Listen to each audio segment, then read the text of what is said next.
Those beignets and the Princess and the Frog look so delicious, and some of you guys requested that I make them, so I did. And I started off by whisking together some warm water and yeast and set that to the side while I combined some evaporated milk, sugar, salt, and egg and vanilla. Then added that to the yeast mixture, added 2 cups of flour and combined, then stirred in some melted butter plus 2 more cups of flour.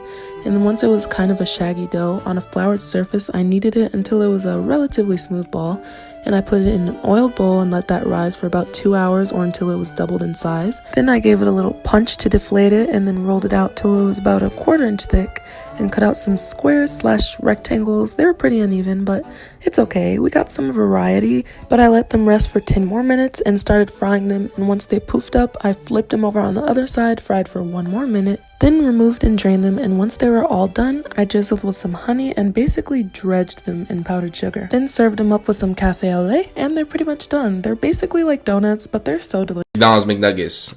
Start with that chicken breast. Go ahead and cut it up into little cubes, and we're gonna blend it in batches, and we're gonna pulse it. You could use a grinder if you have one, but I don't have one. I'm guessing a lot of you don't have one. You could use a blender, works just as good. Season the meat with a bunch of salt and pepper, and then the key to shaping your nuggets is to keep your hands wet so it doesn't stick to you. So you feel me? We made a few McDonald's shapes, and we went off with some dinosaurs, made a country, and look at that. I don't know what that is. Throw it into the freezer for like 2 hours. For the dry mix, we're gonna go flour, cornstarch, salt, pepper, onion powder, garlic powder. Mix it up. For the wet batter, we're gonna go eggs, 1/2 cup of water, 1/4 cup of cornstarch, and whip that up. Then once your nuggets are hard, we're gonna go dry, wet, and then leave on there. And then once you do that, you're gonna heat up some oil. Once it bubbles around the stick, the wood, the chopstick, throw them into the oil. Make sure they don't stick to each other. Fry them for about 2 minutes each side. Take them out, and you got chicken McNuggets. Yes,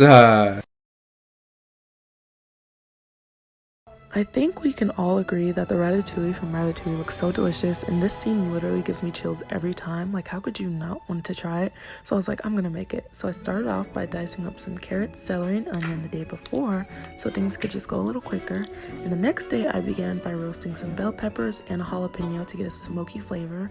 Then I let the steam, peeled the skin, and chopped them up. And for the sauce, I sauteed the mirepoix, added in the garlic, peppers, crushed tomatoes, herbs, salt and pepper, and some fresh thyme. And I let that simmer while I sliced up the vegetables with a mandolin. It really makes everything easier, but if you're ever using one, be super careful. I literally sliced a layer of skin off my finger with this thing before. It's not pretty, but I arranged the vegetables in a nice pattern, drizzled this garlic and thyme mixture on the top, and salt and pepper, then baked it really low and slow at 250 degrees, and after like 3 hours it was done. And then I plated it so that it looks just like the movie with a little chive on the top. But to make it a more filling meal, I served it with some rice, and it was so delicious. 1 cup of brown sugar, 1 cup of peanut butter, 1 large egg, 1 teaspoon of baking soda, 1/2 cup of chocolate chips. Mix it all together. Divide into 12 and place on a prepared baking sheet at 350 for 8 to 10 minutes. Boom. Baby, work it.